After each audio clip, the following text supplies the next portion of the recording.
Hi friends, how are you? I know you would have completed your examination very well of BPC 014. With BPC, I would also attempt all other subjects of BPC like BPC 1, BPC 2 or others. And other subjects like English literature and your BEG 102. So these are the subjects together. But I would continue the same block or the same units after your examination for the sake of the future preparation of those candidates they would participate in the examination. I know that those students who would have also the advantages of these videos can go through such channels or the videos, and they can also recommend to their nearest friends or acquaintances for the preparation of the examination as well as the assignment. Hence, I come to the conclusion here that all the videos I prepare here, it is to my own level, it is to my own knowledge, and my first purpose is to convey the ideas, the meaning of the sentence, the paragraph, even to the weakest level of the students who don't have the approach of the study and they are living far and wide in the country. So let's continue the same block of BPC 014 of psychopathology, and after the completion of this block I would start block number 2. So you should just watch these videos meticulously, and I hope you would have the great advantages. By then, take care of yourself, just watch these videos and support us as much as you can. Hi, welcome on Easy Learning. Now we are going to cover the last part of block 1 unit 3. We are going to start with 3.6 and it will be the last part. It is integrative models. तो देखते हैं integrative model से शुरू करते हैं.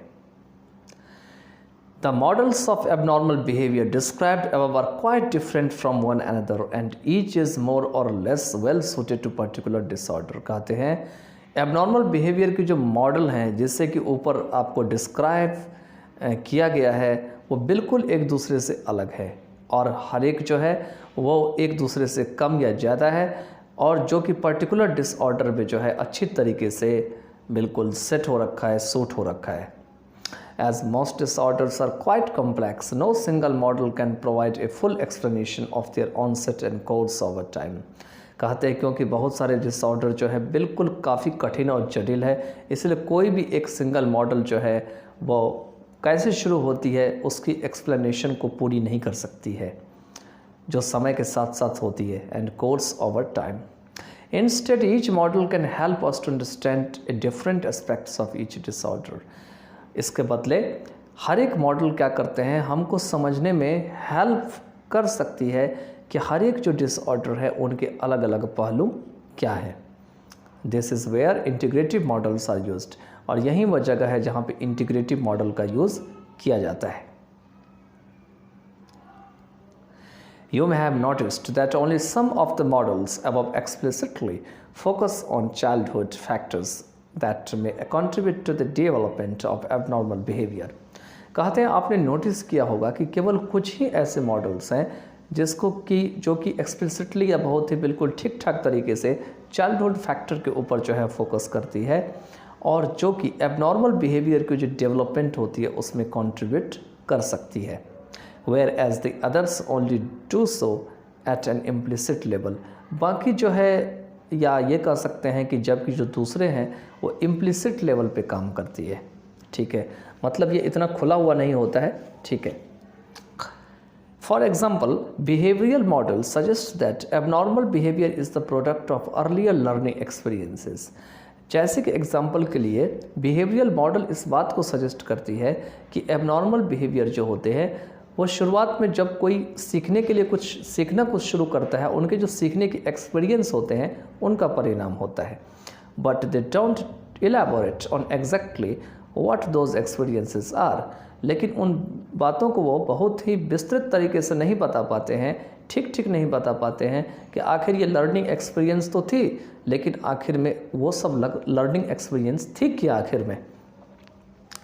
Bye contrast दे रखे हैं यहाँ पर में, इसके विपरीत अगर देखा जाए यहाँ पर में, तो developmental psychopathology provides a more rigorous framework for understanding how psychopathology develops from childhood to adulthood. कि जो डेवलपमेंटल जो साइकोपैथोलॉजी होते हैं वो काफ़ी कठोर ढांचा जो है प्रोवाइड कराती है इस बात को समझने के लिए कि कैसे साइकोपैथोलॉजी जो होती है वो बचपना से जो है एडल्टहुड में प्रवेश करती है। It is also likely that mental illness results only when particular combination of factors are present। और यह भी संभावना होती है कि मेंटल इलनेस जो होती है वो तभी जो है रिज़ल्ट में आती है जब कुछ खास फैक्टर्स की जो कॉम्बिनेशन है वो दिखाई पड़ती है, प्रेजेंट होती है। This notion is at the heart of the diathesis stress model. और ये जो विचार हैं वो सारे जो है वो डायथेसिस स्ट्रेस मॉडल की हृदय या आत्मा में है। आगे चलते हैं, आगे है 3.6.1 में द डायथेसिस स्ट्रेस मॉडल। ये क्या होते हैं?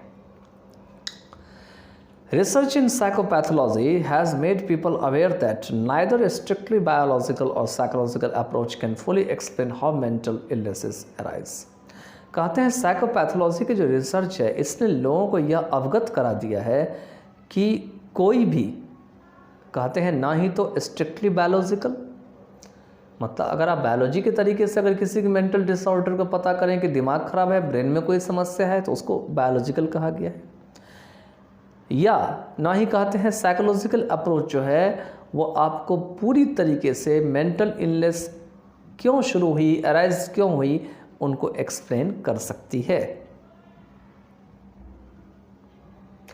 Evidence also suggests that most occur as a result of a combination of factors and a causal model known as the stress diathesis model has evolved। कहते हैं जो सबूत है वो इस बात को सजेस्ट करती है कि अधिकतर जो चीज़ें होती है वो बहुत सारे फैक्टर जब मिल जाते हैं तो उनके परिणाम स्वरूप होते हैं, और यह एक कैजुअल मॉडल के रूप से जाना जाता है जिसे कि स्ट्रेस डायथेसिस मॉडल कहते हैं। और इसी के अनुसार से स्ट्रेस डायथेसिस मॉडल को जो है विकसित किया गया है। In simple terms this model implies that mental illness is a reaction to life experiences in individual.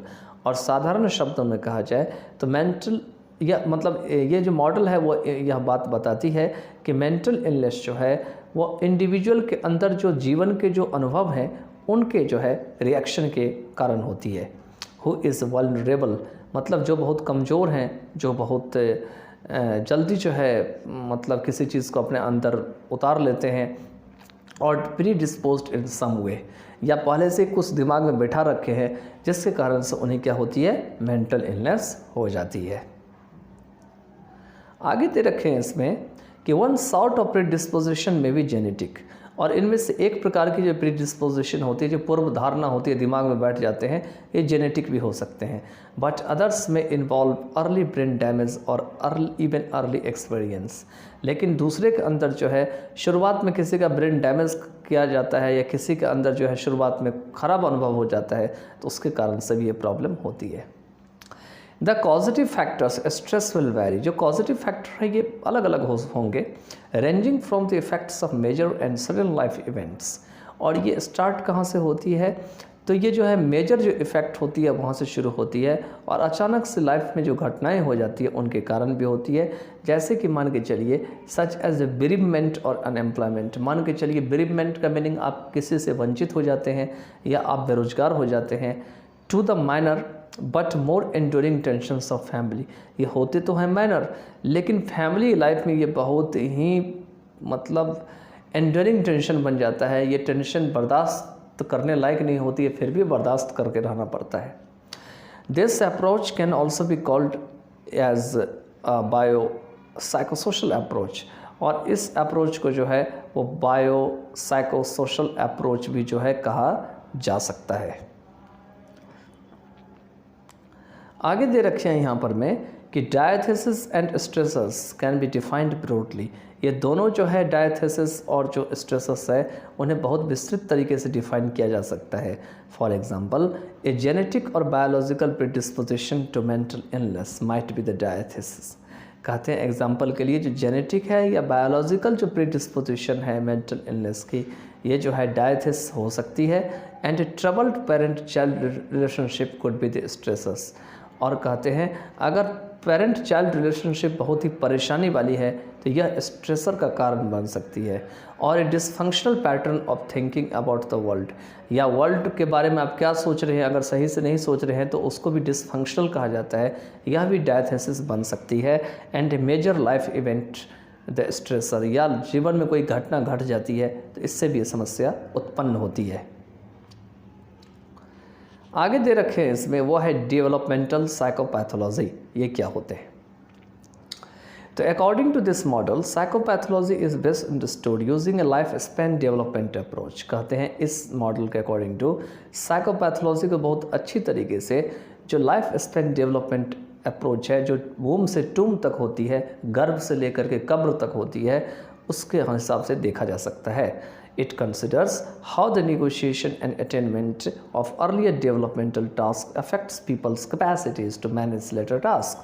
और यह इस बात के ऊपर विचार विमर्श करती है कि किस तरीके से जो है वो जो नेगोशिएशन होती है या शुरुआती दौर में जो डेवलपमेंटल टास्क होती है, शुरुआत में जो डेवलपमेंट होती है, उस डेवलपमेंट को जो प्राप्त करते हैं बच्चे या कोई लोग जो है वो किस तरीके से पीपल की कैपेसिटीज़ को प्रभावित करती है और उनको बाद की ज़िंदगी के जो कार्य हैं उनको मैनेज करने में रास्ता निकालते हैं।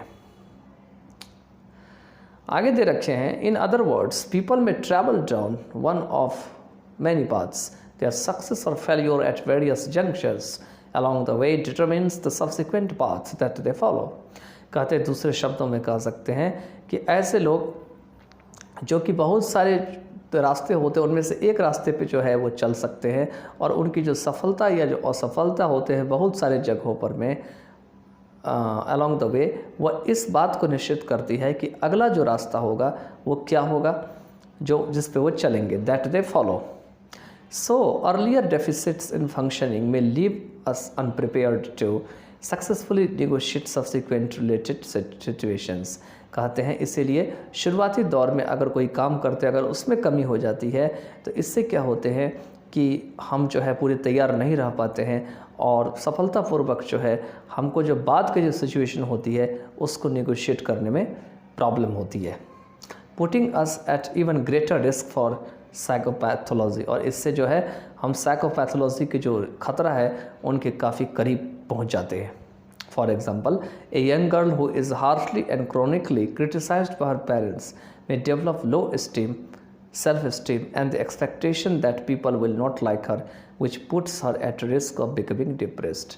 एग्जाम्पल के लिए एक कोई जवान लड़की है मान के चलिए जो कि बहुत ही बुरी तरीके से या क्रोनिकली उनको जो है वो क्रिटिसाइज किया जाता है उनके पेरेंट्स के द्वारा और उनका जो मान सम्मान होता है वो काफ़ी नीचे डेवलप हो सकता है और जो लोगों के मन में जो उनके प्रति जो विचार होते हैं, जो उम्मीद होती है वो भी अच्छी नहीं होती है, लोग भी उनको लाइक नहीं कर सकती है और ये सारी चीज़ें जो है उनको ऐसे रिस्क पे में डाल देती है जो कि डिप्रेशन का कारण बन जाती है।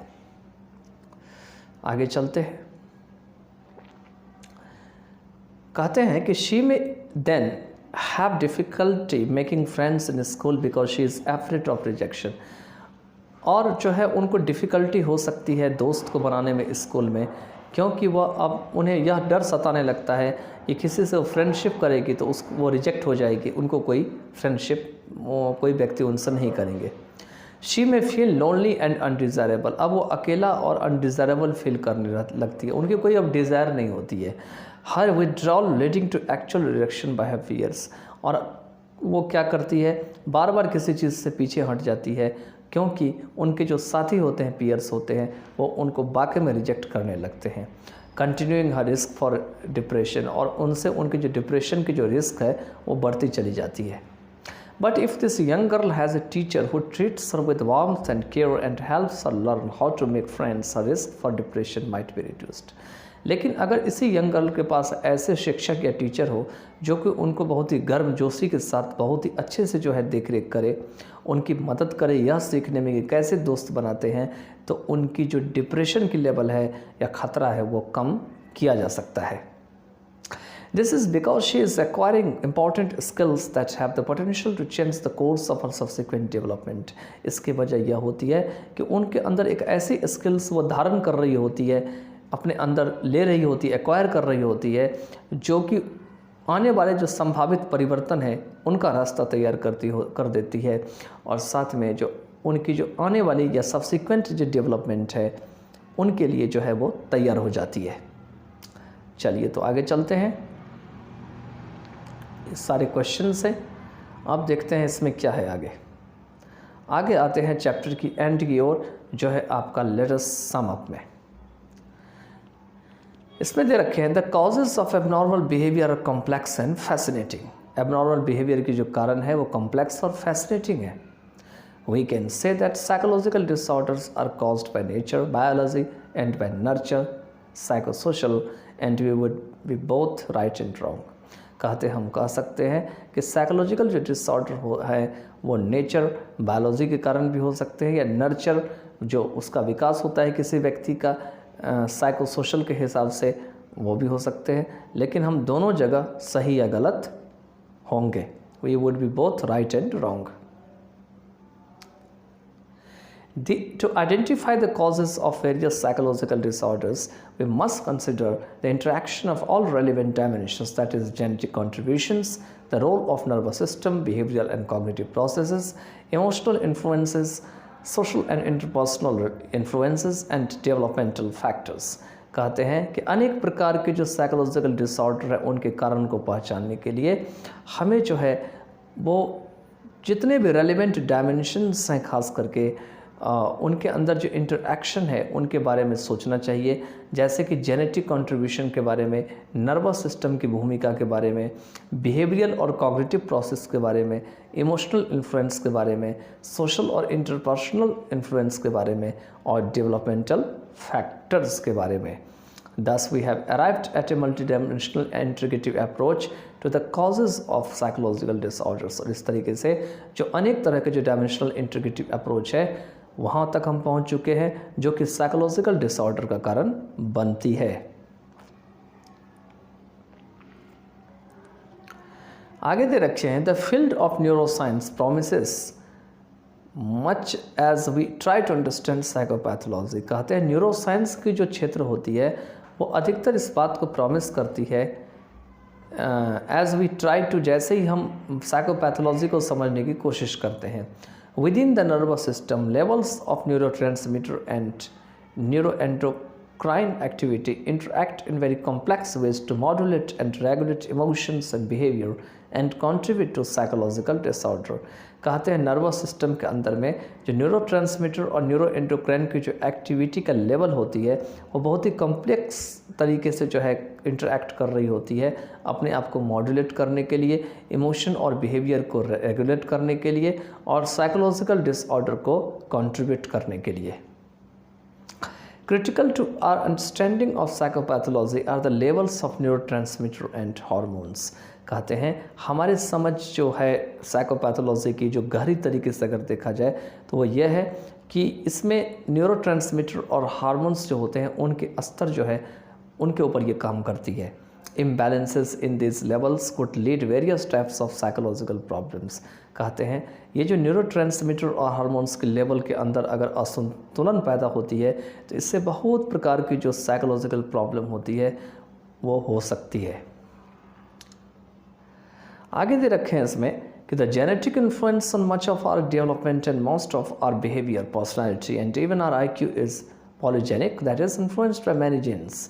कहते हैं कि जेनेटिक जो प्रभाव है वो हमारे डेवलपमेंट के ऊपर काफ़ी ज़्यादा होती है और अधिकतर हमारी बिहेवियर के ऊपर होती है, पर्सनैलिटी के ऊपर होती है, साथ में हमारे IQ के ऊपर होती है जो पॉलीजेनिक होती है। ये बहुत सारे जीन्स के द्वारा प्रभावित होती है। This is assume to be same for abnormal behaviour as well, और इसे एबनॉर्मल बिहेवियर के रूप में भी जो है उसी तरीके से उतारा जा सकता है। although research is beginning to identify specific small groups of genes, लेकिन कहते हैं फिर भी रिसर्च जो है वो शुरू की गई है जिसमें कुछ खास जो छोटे छोटे ग्रुप के जो जीन्स हैं उनको जो है आइडेंटिफाई करने की बात कही गई है, that relate to some of the major psychological disorder, जो कि कुछ जो मुख्य जो साइकोलॉजिकल डिसऑर्डर है उनसे रिलेट करते हैं। आगे दे रखे हैं the psychodynamic behavioural and cognitive models provide a valuable perspective on how the parent child relationship type of learning and the way we process information affect the adaptation each of us experience throughout life. कहते हैं psychodynamic behavioural cognitive model जो होते हैं ये एक महत्वपूर्ण जो perspective होते हैं उन चीज़ को देते हैं, खास करके पेरेंट चाइल्ड रिलेशनशिप के ऊपर, लर्निंग के प्रकार के ऊपर, टाइप के ऊपर, और जिस तरीके से इंफॉर्मेशन प्रोसेस हम अपने अंदर लेते हैं उसको, जो कि किसी एडेप्टेशन को प्रभावित करती है जो हम सब की एक एक्सपीरियंस होती है पूरी जीवन की। Social and interpersonal influences profoundly affect both psychological disorders and biology. कहते हैं सोशल और इंटरपर्सनल जो इन्फ्लुएंसेस होते हैं वो बहुत गंभीर तरीके से साइकोलॉजिकल और जो डिसऑर्डर्स और बायोलॉजी होती है उन दोनों को प्रभावित करते हैं, अफेक्ट करते हैं। In considering an integrative approach to psychopathology, it is important to understand the various paths to a particular outcome, not just the results। कहते हैं इंटीग्रेटिव अगर अप्रोच देखा जाए साइकोपैथोलॉजी को, उसको समझने में यह ज़रूरी है समझना कि अनेक प्रकार के रास्ते जो है कुछ खास परिणाम के लिए जो है उसको उनको समझा जाए, केवल रिजल्ट ही नहीं समझा जाए, not just the results. In the diathesis stress model, individuals are assumed to inherit certain vulnerabilities that make them susceptible to a disorder when the right kind of stressors comes along। कहते हैं अगर हम diathesis stress model में देखेंगे तो individual जो है उनसे कल्पना की जाती है कि वो कुछ खास जो वल्नरेबिलिटीज़ होते हैं, कमजोरियां होती है, वो धारण कर लेते हैं जो कि उन्हें डिसऑर्डर के बहुत करीब पहुंचा देती है। When the right kind of stressors come along, जब कोई right kind का जो स्ट्रेसर है या मतलब ऐसा लगता है कि उनके आसपास जो है कोई बैठा हुआ है, उनके अंदर भी स्ट्रेस है, उनका सामना उन्हें होता है। Psychopathology should also be understood in terms of the life span developmental approach. कहते हैं साइकोपैथोलॉजी के जो है खास करके लाइफ स्पैन जो डेवलपमेंटल अप्रोच है उनके हिसाब से भी देखी जानी चाहिए। आगे जो है ग्लॉसरी है, ग्लॉसरी भी देख लीजिए। ग्लॉसरी है पर्सपेक्टिव क्या होते हैं कि व्यू होते हैं, ठीक है, जिसको हम दृष्टिकोण भी कह सकते हैं। प्रोग्नोसिस क्या होते हैं, is a medical term to describe the likely outcome of a illness. ये एक मेडिकल शब्द है जो इस बात को वर्णन करती है कि कोई भी बीमारी जो है उनकी होने की जो है संभावना होती है, लाइकली आउटकम, ठीक है, या किसी बीमारी से क्या परिणाम निकलने आएगी इसकी संभावना है। आगे दे रखे हैं degenerative disease is a disease in which the function or structure of the affected tissue or organs and will progressively deteriorate over time। कहते हैं कि एक ऐसे प्रकार की बीमारी होती है जिसमें अफेक्टेड टिश्यू और ऑर्गन के स्ट्रक्चर की या फंक्शन जो होती है ये जो है लगातार जो है ख़राब होती चली जाती है समय के साथ साथ। इम्प्लिकेटेड का मीनिंग है कनेक्टेड और इन्वॉल्व विथ, जो जुड़े होते हैं। उसके बाद है न्यूरोट्रांसमीटर यहाँ पे, तो chemical substances that transmit messages from one neuron to another. ये एक प्रकार के जो है ये रासायनिक जो है सब्सटेंस होते हैं जो कि मैसेज को एक न्यूरॉन से दूसरे न्यूरॉन तक क्या करते हैं, भेजते हैं। हार्मोन है chemical messenger produced by the endocrine gland, से केमिकल मैसेंजर है जो कि एंडोक्राइन ग्लैंड के द्वारा छोड़ी जाती है। उसके बाद नेक्स्ट है neuron, individual nerve cell responsible for transmitting information. ये एकमात्र नर्व सेल होते हैं जो कि इन्फॉर्मेशन को भेजने में जिम्मेवार होते हैं। उसके बाद साइनेप्स है the junction between one neuron and another through which nerve impulses pass. कहते हैं एक न्यूरॉन से दूसरे न्यूरॉन के बीच जो जंक्शन होती है, जोड़ होते हैं, उनको बताती है, जिससे होकर के जो है वो नर्व सेल पास करती है। उसके बाद synaptic cleft a small gap between the axon of one and the dendrites of the receiving or postsynaptic neuron। कहते हैं ये जो दो होते हैं एक्सन एक और जो डेंड्राइट्स होते हैं उनके बीच ये गैप होते हैं जो कि ऑफ द रिसीविंग वाले का और पोस्ट साइनेप्टिक न्यूरॉन वाले का। उसके बाद जो है एक्सन है नर्व सेल ब्रांचेस। ये नर्व सेल का जो है शाखा होती है that transmit outcoming electrochemical impulses to other neurons. जो क्या करती है कि जो आउटगोइंग इलेक्ट्रोकेमिकल जो इम्पल्सेस होती है वो दूसरे न्यूरॉन में भेजती है। डेंड्राइट है ब्रांच्ड पार्ट ऑफ सेल। ये सेल का एक ब्रांच पार्ट होती है that serves as a receptor, जो रिसेप्टर के रूप में काम करती है नर्व इम्पल्स के लिए from the actions of other sales. मतलब दूसरे सेल्स की जो एक्शन होती है वहाँ से लेकर के, और ये क्या करती है जो सेल बॉडी होती है उनमें भेजती है and transmit them to cell body. इसके बाद नेक्स्ट जो है वो है central nervous system. The brain and spinal cord को मिला के क्या कहा जाता है, सेंट्रल नर्वस सिस्टम कहा जाता है।